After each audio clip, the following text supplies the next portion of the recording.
नमस्कार साथियों, स्वागत है आप सभी का हमारी इस YouTube channel study with Ravi पर। प्यारे बच्चों, आज के इस लेक्चर्स में हम बात करने वाले हैं क्लास 12th के हिस्ट्री के कुछ ऐसे important and final objective questions जो कि आपके बिहार बोर्ड एग्जाम 2025 के लिए काफ़ी ज़्यादा इंपॉर्टेंट होने वाला है। अब आपके सामने मात्र 1 महीने का समय बच गया है, मान के चलिए, और काफ़ी सारे इंपॉर्टेंट क्वेश्चंस मैं आपको लेके आया हूँ यहाँ पे आपके कराने के लिए। फटाफट से जुड़ जाइएगा आज के इस लेक्चर्स में, चैनल को सब्सक्राइब करके वीडियो को लाइक कीजिए और चलिए फटाफट से चलते हैं क्वेश्चंस की ओर। तो पहला नंबर सवाल आज की इस क्लास का 2 नंबर सवाल से रहेगा, क्योंकि फर्स्ट क्वेश्चन को हम लोगों ने मिस यहाँ पे कर दिया है। तो दूसरा नंबर सवाल क्या है, आपकी स्क्रीन के सामने ध्यान देंगे और काफ़ी इंपॉर्टेंट क्वेश्चन है। सवाल क्या है कि इनमें सबसे ज़्यादा अस्थायित्व किसमें है। क्या पूछा गया, इनमें सबसे ज़्यादा अस्थायित्व जो है किसमें है, बताइएगा। काफ़ी इंपॉर्टेंट क्वेश्चन है। सबसे ज़्यादा अस्थायित्व आपसे पूछा गया है किसमें है, NH3 या PH3 या ASH3 या SBH3। बताने का प्रयास कीजिए। काफ़ी इंपॉर्टेंट क्वेश्चंस जैसा कि आपके स्क्रीन के सामने नजर आ रहा है।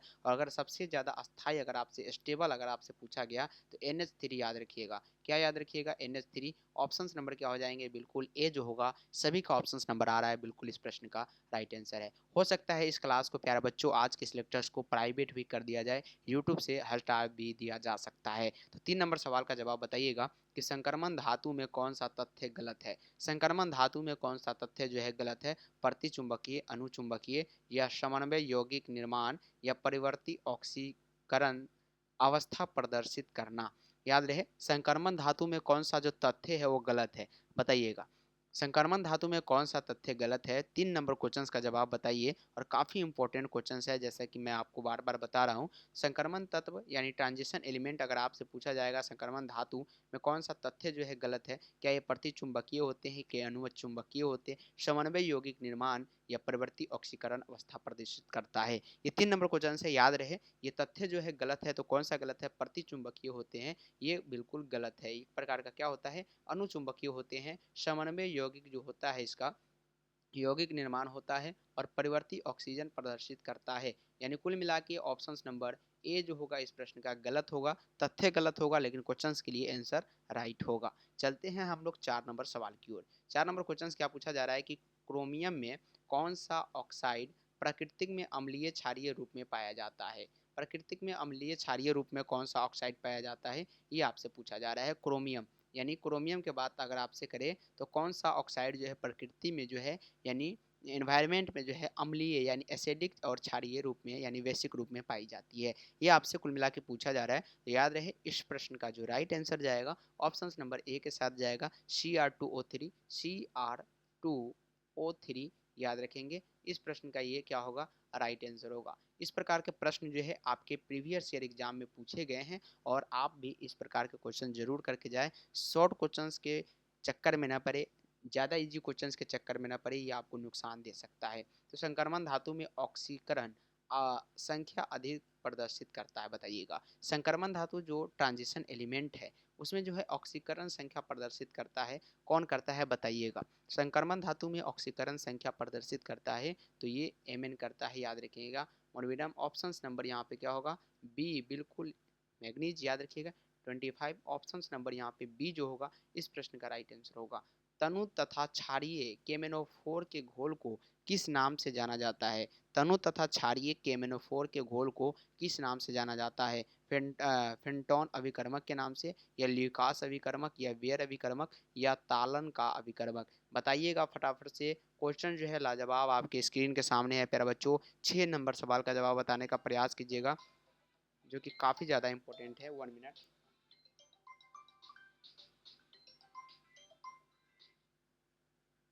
जी हाँ दोस्तों, तो तनु तथा क्षारीय के MnO4 के घोल को किस नाम से जाना जाता है, ये आप बताइएगा। काफ़ी इंपॉर्टेंट क्वेश्चन है। 6 नंबर सवाल याद रही, ये वेयर अभिकर्मक इनको बोलते हैं। ऑप्शन नंबर यहाँ पे सी जो होगा, बिल्कुल इस प्रश्न का राइट आंसर होगा ऑप्शन नंबर सी।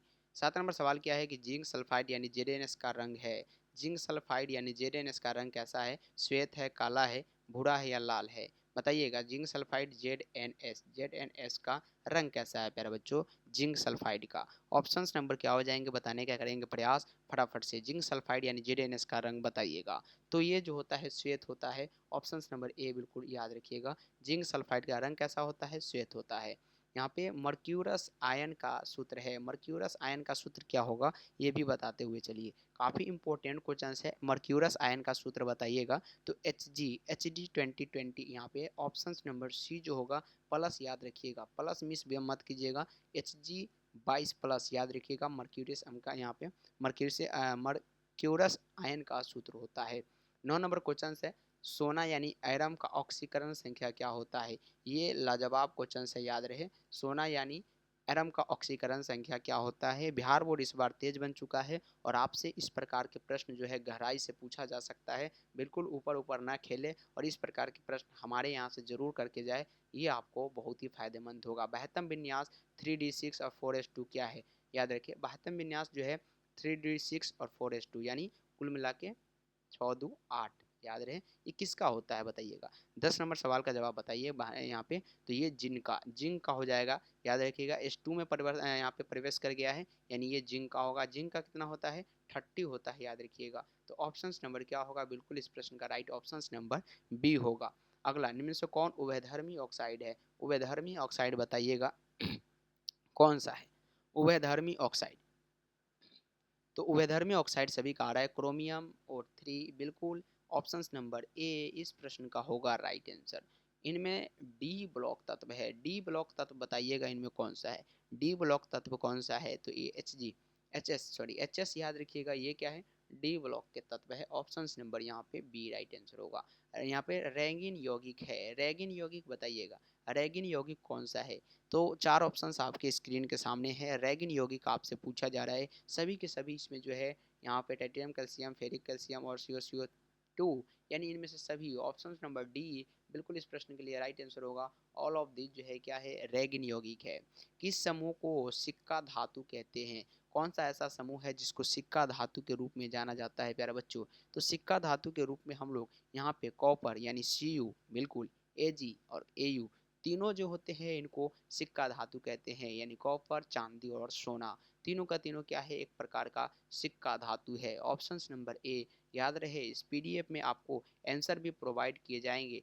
पीडीएफ कहाँ से मिलेगा, तो टेलीग्राम चैनल ज्वाइन कर लीजिएगा, डिस्क्रिप्शन में इसी वीडियो के नीचे यहाँ पे डिस्क्रिप्शन में आपको लिंक मिल जाएगा, जाइए क्लिक कीजिए और ज्वाइन हो जाइए। संक्रमण तत्वों से अधिकतम ऑक्सीकरण संख्या क्या हो सकती है, संक्रमण तत्वों से अधिकतम ऑक्सीकरण संख्या क्या हो सकती है। ये सवाल अगर आपसे पूछा जाए तो याद रहे +8 हो सकती है, इससे ज़्यादा नहीं होगा। क्या होगा +8 यानी ऑप्शन नंबर बी बिल्कुल इस प्रश्न का राइट आंसर होगा। अम्लीय केमेनोफोर रंगीन हो जाता है, ऐसा क्यों। अम्लीय केमेनोफोर जो है रंगीन हो जाता है, रंगहीन, रंगीन नहीं क्या है कलरलेस, इसको हम लोग बोल सकते हैं कलरलेस बोल सकते हैं, इसको क्या बोलेंगे कलरलेस हो जाता है। व्यंजक चूर्ण से, श्वेत कशिश से, या मोर लवण से, या माइक्रोकोशिमिक लवण से। याद रहे 4 ऑप्शंस आपकी स्क्रीन के सामने, फटाफट से आंसर भी आपको बताना है। तो मोर लवण याद रखेंगे, ऑप्शन नंबर क्या बिल्कुल सी, मोर लवण याद रखिएगा, ऑप्शन नंबर सी बिल्कुल इस प्रश्न का राइट आंसर होगा। चलते हैं 17 नंबर सवाल की ओर। तो नीला कशिश का सूत्र है, नीला कशिश का क्या सूत्र होता है बताइएगा। नीला कशिश का सूत्र जो होता है वो CuSO4 5H2O होता है, याद रखिएगा। इसी को हम लोग क्या बोलते हैं नीला कशिश बोलते हैं। अगला सवाल है कि अमलगम का आवश्यक अवयव है, अमलगम का आवश्यक अवयव कौन सा है बताइएगा। अमलगम का आवश्यक अवयव जो है ये Hg है, कौन सा है प्यारे बच्चों Hg है। ऑप्शन नंबर सी बिल्कुल इस प्रश्न का राइट आंसर होगा। अमोनियम मैग्नेट का सूत्र है, अमोनियम मैग्नेट का सूत्र क्या होता है, इस प्रश्न का राइट आंसर सभी का ऑप्शन नंबर क्या आ रहे हैं, ऑप्शन नंबर बी NH4 का होल 2 MnO4, याद रखिएगा ये अमोनियम मैग्नेट का सूत्र है। ऑप्शन नंबर बी बिल्कुल इस प्रश्न का करेक्ट आंसर। तत्व जो है उभयधर्मी ऑक्साइड बनाता है, तत्व जो है उभयधर्मी ऑक्साइड बनाता है, कौन सा ऐसा तत्व है जो उभयधर्मी ऑक्साइड बनाता है, तो ये जेडेन, जेडेन जिसको हम लोग क्या बोलते हैं जिंक बोलते हैं, याद रखिएगा।